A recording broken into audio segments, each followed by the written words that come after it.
OBC कार्यकर्ते आणि नेते यांच्यातल्या बैठकीमध्ये ओबीसींचा स्वतंत्र नवा पक्ष निर्माण करावा असं मत झालं असल्याची प्रतिक्रिया ओबीसी नेते प्रकाश शेंडगे यांनी दिलेली आहे। काल ओबीसी कार्यकर्ते आणि नेते यांच्यामध्ये बैठक पार पडली। या बैठकीमध्ये हा प्रस्ताव मांडण्यात आला। त्यासोबतच ज्यांनी आमच्या मतांवरती डल्ला मारलाय त्यांना घरचा रस्ता दाखवणं गरजेचं असल्याचं प्रकाश शेंडगे यांनी मत मांडलंय।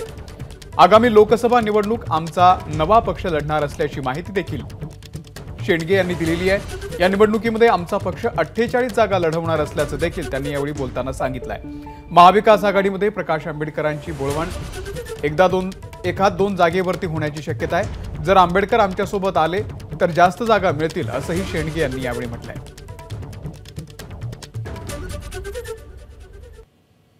काल आम्ही ओबीसींचा आणि भटक्या मुंकांचा स्वतंत्र पक्ष जो आहे या महाराष्ट्रामध्ये काल आम्ही घोषणा केलेली आहे। आणि त्यानंतर आज आम्ही आमचे सगळ्यांचे नेते आदरणीय ओबीसींचे नेते आमचे श्रद्धास्थान आदरणीय भुजबळ साहेब यांचा आशीर्वाद घेण्यासाठी आज आम्ही या ठिकाणी आलो आहे।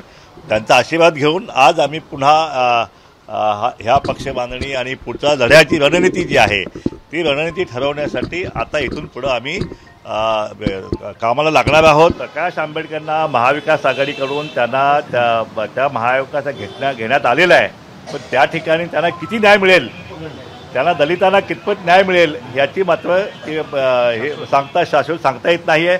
तिथे त्यांना एका दुसऱ्या जागेवरती बोलवण करायची शक्यता आहे, पण जर आमच्यासोबत आले तर मग मात्र कंप्लीट ज्या 26च्या 26 आमदारकीच्या ज्या एससीच्या जागा ज्या आहेत किंवा 4-5 खासदारकीच्या जागा ज्या आहेत त्या सगळ्या जागा दलित समाजाला आपल्या माध्यमातून आपल्या सगळ्या ह्या एकत्रितपणे केलं तर त्या जागा निवडून येऊ शकतात।